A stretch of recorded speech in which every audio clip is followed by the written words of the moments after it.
It is a joy to be back. Enjoyed my pilgrimage through Italy, especially through Rome, praying for you and your intentions all along the way.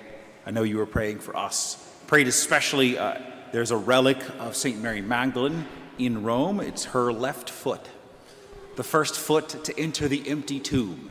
And so I prayed there that we too could step into the life of resurrection after our patron, Mary Magdalene.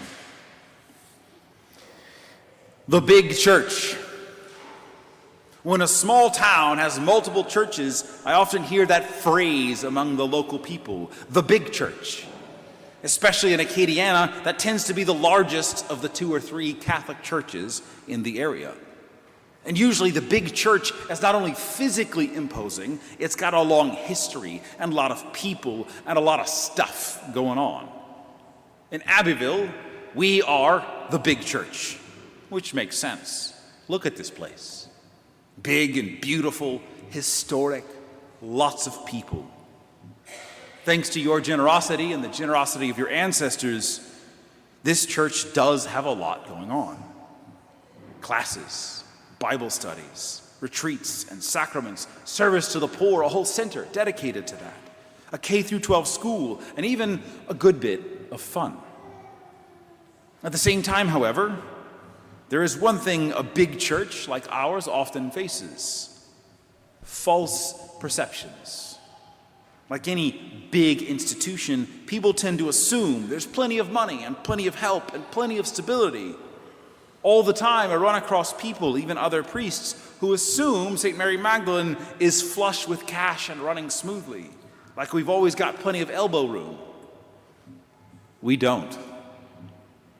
The fact is, we've been bleeding money for years.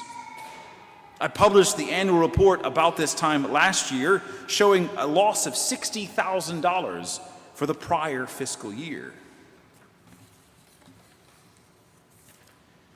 And if you haven't already, you will receive some pamphlets we've put together which show another year of loss, just shy of $40,000. Why that struggle? Inflation, COVID, new churches in town, major supporters going to their eternal reward, the loss of parishioners after our first communion incident. There's lots of reasons. Still, I believe we could be doing better than we are, which is why this weekend is the beginning of a campaign to increase regular giving in the parish, Stewardship. Unlike other fundraisers, the renovations, the sound system, the van fundraiser for the service center, unlike those, this isn't about making a one-time goal. It is about cultivating the kind of consistent support, the stewardship we need to maintain a healthy annual budget. Look, most priests don't like talking about money from the pulpit in their homily, but I have to if we're going to keep doing what we're doing. And it'll be for a few weeks. We're going to talk about this, and hopefully not again for a long time. This whole operation, the big church, takes a lot to keep running. And it's not like the problems are coming from mismanagement. I've worked to cut expenses, to become more efficient, to be transparent about where your money goes. You can see the sound system still being worked on. In a few weeks, you'll see some significant construction as we replace one of our failing AC units. We publish the financial statement every year. Our finance committee meets quarterly to see what we're up to keep things honest. The diocese oversees and audits us regularly.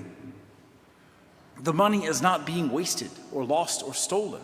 It's being spent on what we're supposed to spend it on: staff, ministry, maintenance, good liturgy, and music. And yes, we have a big staff, but all of them do valuable work, most of them working more than I would like. And indeed, none of them are paid exorbitantly. All of my employees are many years overdue for a cost of living adjustment. And you remove any one of our employees, and you'll lose some of what we provide. And some of the things we do will get less effective. But if our income does not increase soon and stay there, I will have no choice but to lay someone off. My hope, of course, is that won't be necessary. And money matters for our souls, too, even more importantly. Our readings today have some strong words about using money poorly. The rich man in the gospel is punished, not because he did anything wrong, but because of what he failed to do, but because in his wealth, he did not care for others. He was selfish, ignoring Lazarus at his door. Amos the prophet in our first reading warns the people of God that their wealth, their comfort, their leisure has made them blind to the crumbling world around them, the crumbling of God's covenant. It is part of our fallen human nature that being too comfortable makes us less likely to pay attention to God and to others. Money is not evil. I wouldn't be asking for more of it. But the love of money is evil. Greed and selfishness are evil. And Jesus repeatedly tells us to treat money like it's useful but dangerous. Use it to do good and get rid of it. This is part of the reason the church so constantly tells us to care for the poor, to practice almsgiving. It not only helps the poor, it helps us by reinforcing a healthy detachment from our wealth. It's also part of the reason that the Catechism lists supporting the church as one of the 5 precepts of the church. The 5 precepts of the church are the 5 things the Catechism gives as a checklist of practicing your Catholic faith. Weekly Mass, yearly confession, communion during the Easter season, fasting and abstinent on prescribed days, and supporting the church according to your ability. We don't give a number. We ask you to give according to your ability. These precepts make us better men and women, better Catholics. They aren't everything, of course, but they're practical signs of genuine discipleship and of Catholic faith. Now, my goal in life as a pastor is not to make as much money as possible. My goal in life is to make you as holy as possible and make myself holy in that process. The fact is, you giving money to the church and to the poor is good for you. When I began to tithe to my parish when I was younger, I began growing closer to the Lord. I still tithe, even as a priest. It might seem silly that the church gives me a paycheck and I turn around and give part of that money right back to the same church, but it is what I do.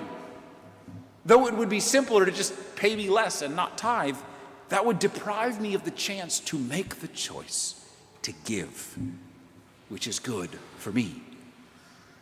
What I want from you, what Jesus wants from you, is not as simple as a specific number. It is to practice love and generosity and trust and sacrifice. Your soul and your relationship with the Lord benefit from you giving to the church and to the poor in a way that costs us.